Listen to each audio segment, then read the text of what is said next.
ముందుగా లక్ష్మణేశ్వరరెడ్డి గారు మీతో స్టార్ట్ చేస్తాను. మనం చాలాసేపటి నుంచి మాట్లాడుకుంటున్నాం దీనిలో ఉన్న ఇబ్బందులు, సాధక బాధకాలు. మీరు కూడా డైరెక్ట్గా బిఎల్ వాళ్ళు అప్రోచ్ అయ్యి కలిసి మాట్లాడారు. ఒకటైతే నా అబ్జర్వేషన్ క్లియర్గా అందరికీ చెప్తున్నాను, మీరు పార్టీలుగా భుజాన్ని వేసుకునే పని చేయొద్దండి. ఏ రాజకీయ పార్టీ బిఎల్ఏలు కూడా, ఎందుకంటే ఇది ఒకరోజు కార్యక్రమం కాదు.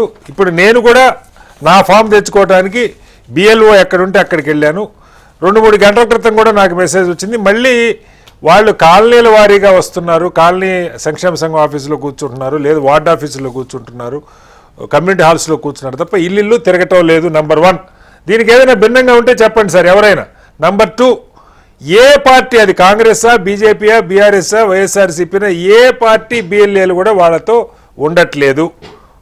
నంబర్ 2, ప్రభుత్వం వాళ్ళకి ఈ మొత్తం నెల రోజుల పనికి 1600 రూపాయలు ఇస్తున్నారు బిఎల్ఓలకి, కేంద్ర ఎన్నికల సంఘం ఇస్తున్నది.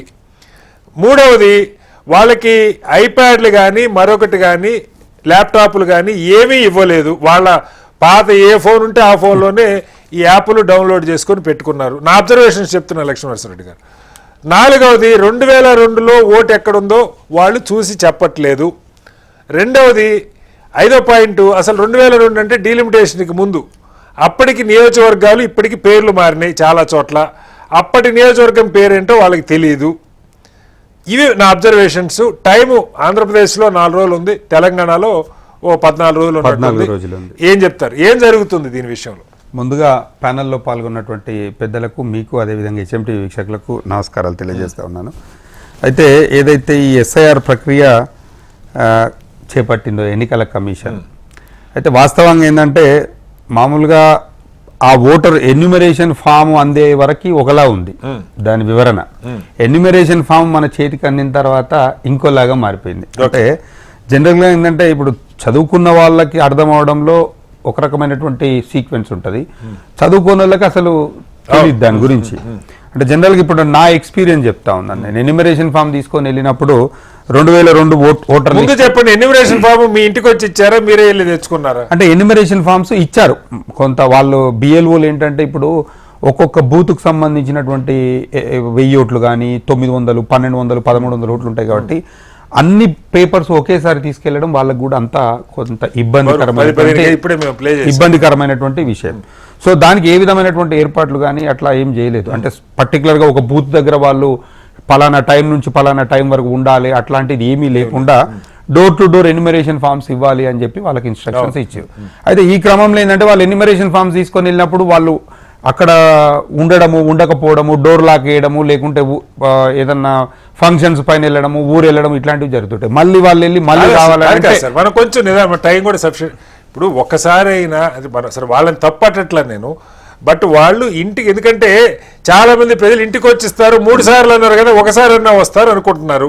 వాళ్ళు ఇల్లు తిరుగుతున్నారా బిఎల్ఓస్? మీరు చెప్పండి. లేదు, తిరగట్లేదు బిఎల్ఓలో పూర్తిగా. ఎందుకంటే నేను ఏం చెప్తున్నానంటే అన్ని గ్రామాలల్లో తిరుగుతలేరు అని నేను చెప్పలేను, బట్ మెజారిటీ ఇప్పుడు అక్కడ ఉన్నటువంటి వర్క్ ప్రెషర్తో కానివ్వండి, లేకుంటే మల్టిపల్ టైమ్స్ ఆ ఇంట్లోకి వెళ్ళాలనేటువంటి సందర్భం వచ్చినప్పుడు కానీ అక్కడ వాళ్ళు బిఎల్ఓలు అనేది వెళ్ళడం లేదు. బేసిక్గా ఏంటంటే ఇది ఓటు అనేది మనకు రాజ్యాంగం కల్పించినటువంటి హక్కు.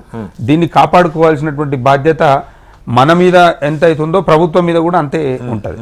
అయితే వీళ్ళు ఎన్యూమరేషన్ ఫామ్స్ ఈ బిఎల్ఓలు కానీ, బిఎల్ఓల పైన ఉన్నటువంటి సూపర్వైజర్స్ కానివ్వండి, వాళ్ళ పైన ఉన్నటువంటి ఏఈఆర్ఓలు కానీ, ఈఆర్ఓలు కానీ, నెక్స్ట్ లెవెల్ కలెక్టర్ గారు కానివ్వండి, అట్లా ఉంది కదా.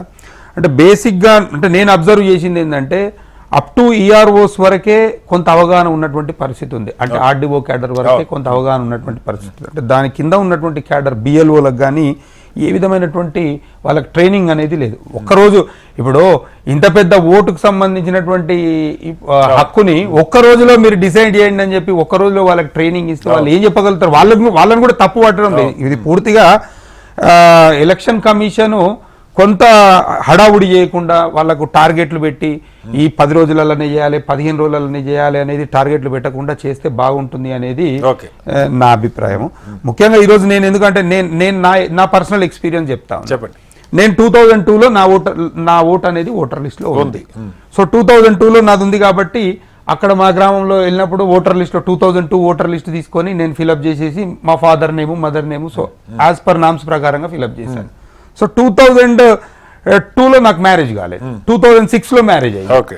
సో ఇప్పుడు మా మిస్సెస్ది, నా భార్యది, నేను ఎన్యుమరేషన్ ఫామ్ ఫిల్అప్ చేయాలి అని అంటే 2002లో వాళ్ళ తల్లిదండ్రులది వాళ్ళ కాన్స్టిట్యున్సీది తీసుకొని చేయాలి. ఇప్పుడు ఆ కాన్స్టిట్యున్సీ ఓటర్ లిస్ట్ నాకు ఎవరిస్తారు? నేనంటే జనరల్ గా నాకు అవగాహన ఉంది కాబట్టి ఏదో తిప్పలు పడి తీసుకుంటాను. జనరల్ గా కామన్ మ్యాన్ పరిస్థితి ఏంది? ఇప్పుడు నేనన్నాను 2002లో ఆల్రెడీ నా ఓటర్ లిస్ట్ లో నా పేరు ఉంది కదా, వై డోంట్ యూ మ్యాప్, ఆ ఓటు అనేది నాకు మ్యాప్ చేయొచ్చు కదా అంటే లేదు 2002లో అక్కడ వాళ్ళ తల్లిదండ్రులు వాళ్ళు ఇచ్చిన ఫామ్ ప్రకారం అయితే అలా కాదు, తండ్రి లేదా భర్త వివరాలు చేయొచ్చు. కానీ ఇక్కడ వీళ్ళకి అవగాహన లేదు కాబట్టి వాళ్ళ రకంగా చెప్పడం జరుగుతుంది. ఇప్పుడు 2002లో నేను తన ఓటు పలానా నియోజకవర్గంలో ఉందని చూస్తే 2009లో అది ఒక నియోజకవర్గము, 2009కి ముందు ఇంకొక నియోజకవర్గము. అప్పుడు అది ఏ బూత్ లో ఉంది, నేను మళ్ళీ ఆన్లైన్ లో వెళ్ళి కంప్యూటర్ లో సెర్చ్ చేసి ఇదంతా హోల్ ప్రాసెస్ కావడానికి it takes around 15 to 20 minutes. దీనిలో బిఎల్ వాళ్ళ సహకారం మనకి వాళ్ళకి అవగాహన లేదు, బేసిక్ గా వాళ్ళకి అవగాహన లేదు. ఇప్పుడు వీళ్ళకు ఉన్నటువంటి బిజీ షెడ్యూల్, అంటే మీరు ఇన్ని రోజులలో ఎన్యూమరేషన్ ఫామ్స్ పంచాలి, ఇన్ని రోజులలో మీరు కలెక్ట్ చేసుకోవాలి, ఇన్ని రోజులలో మీరు ఫిల్అప్ చేయాలనేటువంటి ఇన్స్ట్రక్షన్స్ ఉన్నాయి కాబట్టి వాళ్ళకి ఇచ్చినటువంటి పనిని చూస్తున్నాను, నువ్వు ఫామ్ తెచ్చిస్తే తీసుకుంటా, మిగతా విషయం నాకు తెలియదు అనేటువంటి పరిస్థితి ఉంది. ఇంకోటి ముఖ్యంగా నేను ఏమంటున్నాను సార్ అంటే, ఈరోజు గ్రామాలలో ఈ ఎస్ఐఆర్ ప్రక్రియకి మేము ఎవరం కూడా వ్యతిరేకం కాదు. ఎస్ఐఆర్ ప్రక్రియ జరగాలి, కానీ పారదర్శకంగా జరగాలి. మీరు అవగాహన కల్పించాలి, ప్రజలకు అవగాహన కల్పించిన తర్వాత ముందుకు పోతే డెఫినెట్ గా ఎవరికి ఇబ్బంది లేకుండా, ఎవరి ఓట్లు తొలగించకుండా అన్ని ఓట్లు ఉండే విధంగా ఉంటది.